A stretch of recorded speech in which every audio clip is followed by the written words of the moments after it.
3 start कर रहे हैं अपना सोशियोलॉजी का। ये आपसे क्या कह रहा है कि if P Q R P dash Q dash and R dash R feet of the six normals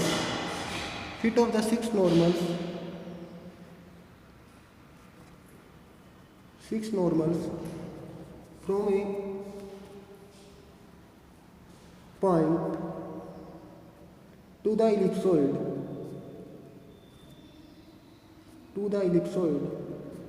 x square upon a square plus y square upon b square plus z square upon c square is equal to 1, and the plane PQR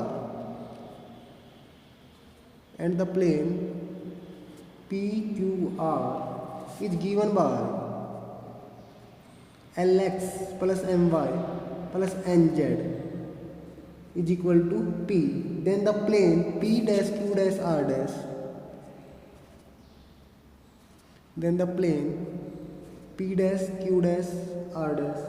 is given by x upon a square L plus y upon b square m plus z upon c square n plus 1 upon p is equal to 0। देखो अब तक आपने क्या पढ़ा? अब तक आपने पढ़ा कि आपके पास एक इलिप्सॉइड गिवन होता था। फर्स्ट थ्योरम क्या कह रही थी? इलिप्सॉइड गिवन है, इलिप्सॉइड के एक पॉइंट कौन गिवन है? x1 y1 z1। इस पॉइंट से आपने क्या ड्रा किया? नॉर्मल ड्रा किया। ये नॉर्मल कहाँ से पास हो रहा है? अल्फा बीटा गामा से पास हो रहा है। तो आपके पास क्या आया कि ये नॉर्मल इलिप्सॉइड के ऊपर कितने पॉइंट के ऊपर मीट करेगा? 6 पॉइंट के ऊपर मीट करेगा। ठीक है, फिर इसने कल क्या बताया आपने कि जो ये 6 पॉइंट है वो कहाँ पर लाई करेंगे? 6 point lie on curve of second degree. इतना क्लियर है? अब आपसे ये क्या कह रहा है? अब ये आपसे कह रहा है कि अगर जो आपने ये बात प्रूव की कि भाई 6 पॉइंट के ऊपर मिलते हैं, कि भाई ये नॉर्मल कहाँ पर मिलते हैं? 6 पॉइंट के ऊपर मिलते हैं, तो उन 6 पॉइंट को किसका नाम दे दिया? पी क्यू आर का, और P dash Q dash and R dash का इसने नाम दे दिया है। तो ये क्या कह रहा है? तो जो प्लेन पी क्यू आर बना, मतलब जब आपको पता चल गया कि भाई 6 पॉइंट आ रहे हैं, 6 पॉइंट आ रहे हैं, तो वो पॉइंट किस कौन कौन से आ गए? पी क्यू आर और पी डैश क्यू डैश और आर डैश आ गए हैं। तो ये क्या कह रहा है कि जो पी क्यू आर प्लेन बना उसकी इक्वेशन क्या है?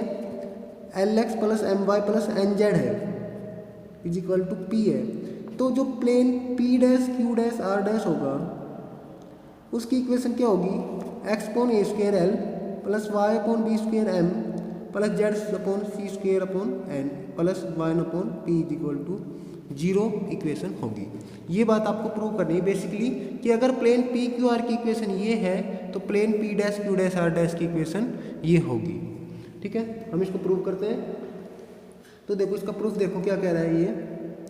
ये प्रूफ आपसे कह रहा है कि आपके पास इलिप्सॉइड क्या दे रखा है? X square upon A square plus Y square upon B square plus Z square upon C square is equal to -1 is equal to 0। ये इलिप्सॉइड दे दिया। और जो प्लेन पी क्यू आर है उसकी इक्वेशन क्या दे दी इसने?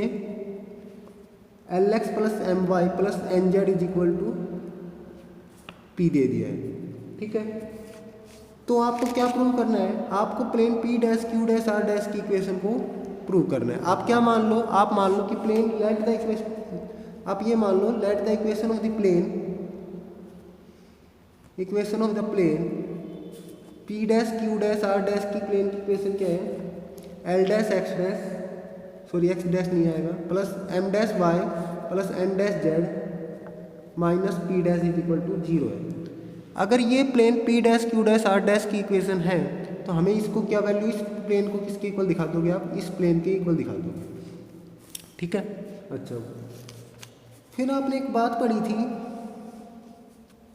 कि अगर आपके पास 2 लाइन L1 और L2 दे रखी हो तो इन दोनों लाइन से पास होने वाले प्लेन की इक्वेशन क्या होती है? L1 प्लस के L2, मतलब equation of the plane passing through the intersection of the line L1 and L2।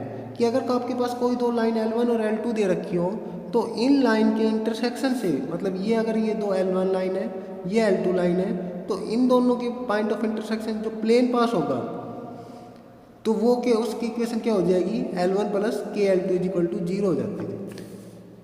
और इन दोनों लाइन की ज्वाइंट इक्वेशन क्या हो जाती थी, ये तो हो गई प्लेन की इक्वेशन। और अगर आपसे पूछे अगर आपके पास L1 और L2 दो लाइंस हैं तो इनकी ज्वाइंट इक्वेशन क्या होगी, L1 L2 equal to 0।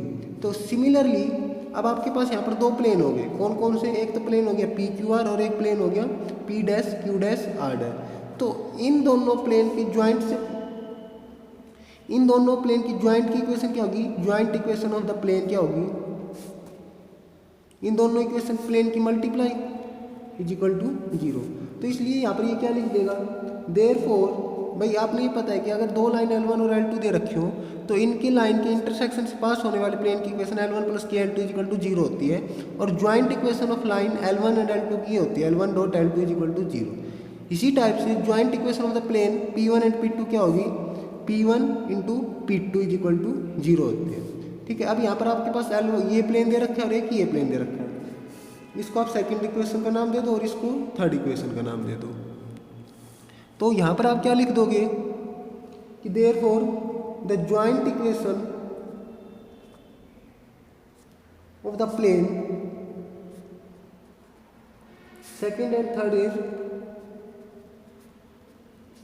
Lx plus My plus Nz minus P and L dash x plus M dash y plus N dash z minus P dash is equal to 0। ये क्या हो गई, joint equation हो गई किसकी, plane की, जो इन दोनों प्लेन से क्या हो रहा है, पास हो रहा है। अच्छा,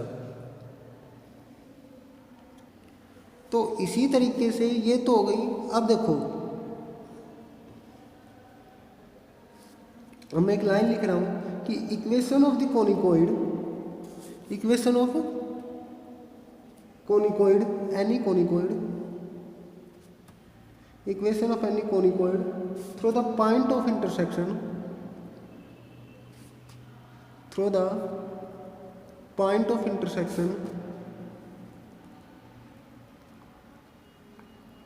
intersection of equation 1 and the pair of plane 4, ये एक आपकी फोर्थ इक्वेशन है, and the pair of plane 4 etch.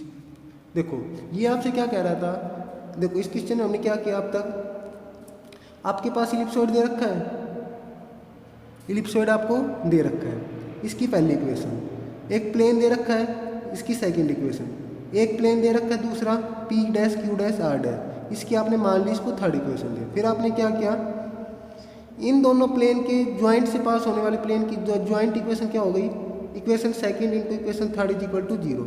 अब ये क्या कह रहा है, उस प्लेन की इक्वेशन बताओ जो किन किन के इंटरसेक्शन से पास हो रहा हो, इस इलिप्सॉइड के इंटरसेक्शन से और ज्वाइंट ऑफ इक्वेशन के। जब भी आपको पता है कि तो इंटरसेक्शन से वर्ड आता है तो वहाँ पर पैरामीटर किया जाता है, तो वहाँ पर लाइन में क्या किया था, L1 plus KL2 is equal to 0 क्या था, तो यहाँ पर क्या आ जाएगा, equation 1 plus K times equation 4। ठीक है, क्योंकि फोर्थ इक्वेशन किसको रिप्रेजेंट कर रही है, joint equation of the plane को रिप्रेजेंट कर रही है। तो ये आपकी क्या आ गई, x square upon a square plus y square upon b square plus z square upon c square minus 1 plus k times Lx plus My plus Nz minus P और L dash x dash plus M dash y plus N dash z minus P dash is equal to 0। इतना clear हो गया। अच्छा, फिर कल आपने क्या prove किया था, फिर कल आपने एक बात ये भी प्रूव की थी कि जो ये 6 पॉइंट हैं वो कहाँ पर लाई कर रहे थे, 6 पॉइंट आपको एक कर्व ऑफ सेकंड डिग्री पे लाई कर रहे थे, और ये सेकंड डिग्री का कर्व क्या आया था, एक कोण आया था। ठीक है, तो ये क्या लिख रहा है, भाई कल आपने प्रूव किया था ना कि ये 6 पॉइंट कहाँ पर मिलते हैं, एक कर्व पे मिलते हैं। वो कर्व क्या होता है, सेकंड डिग्री का कर्व होता है, और उसको किसका नाम दिया था, कोण का। बेसिकली वो कोण ही होता है सेकंड डिग्री का। तो ये क्या लिख देगा, इस इक्वेशन को आप 5 इक्वेशन का नाम दे दो कि ये लिख देगा आपसे, if equation 5th is the same as the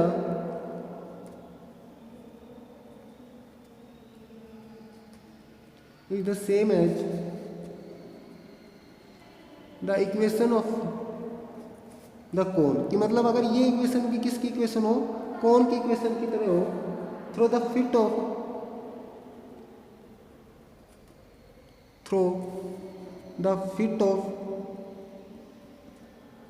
PQR and P dash Q dash R dash of the six normals from the point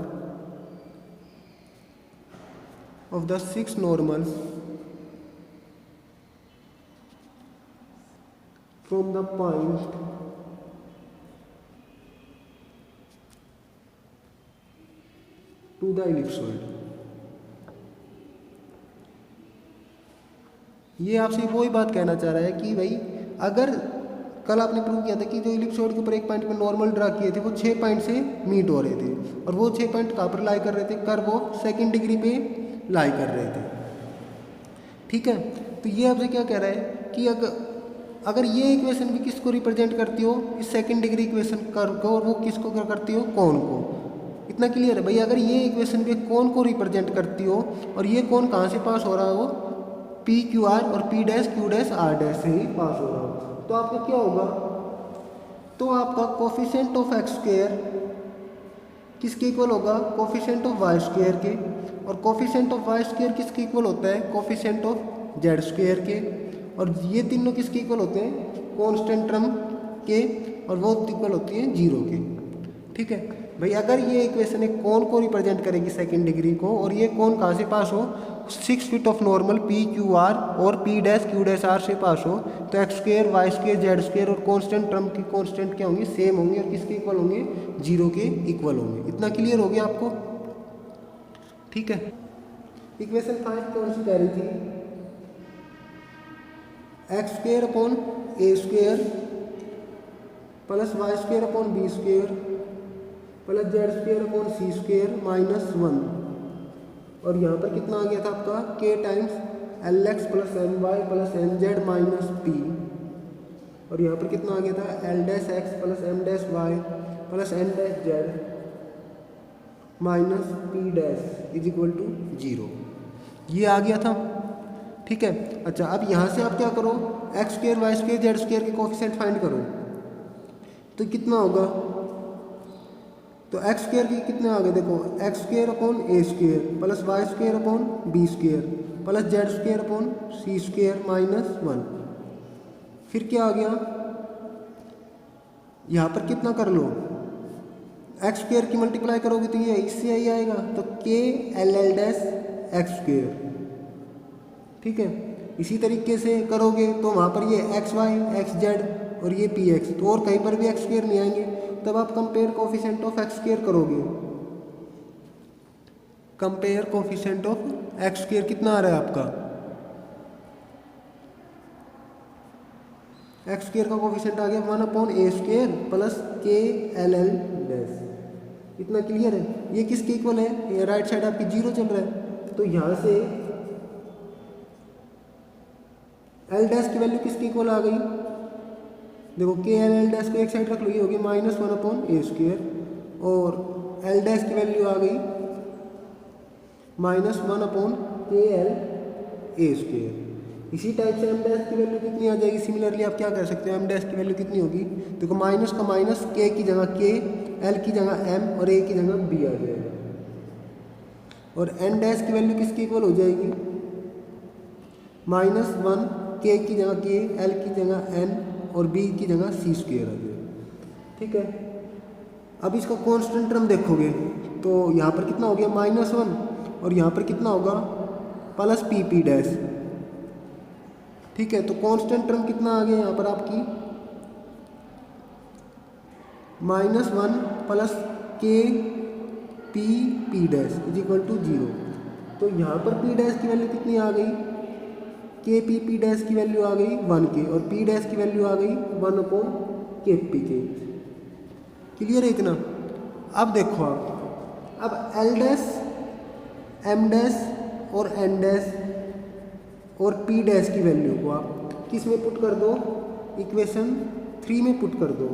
तो कितना आ जाएगा, इक्वेशन 3 कौन सी थी, एल डैश एक्स वाली, तो एल डैश की वैल्यू कितनी आ गई, -1/k/LA² -1/kMB²y -1/kNC²z और -1/kp = 0 आ गई। माइनस से माइनस कैंसिल हो गए, के से के कैंसिल हो गया, तो ये कितना बच गया, x/LA² plus y/MB² plus z/NC² plus 1/p = 0। यही बात आपको प्रूव करनी थी। तो ये क्या हो गया, which is the required equation of the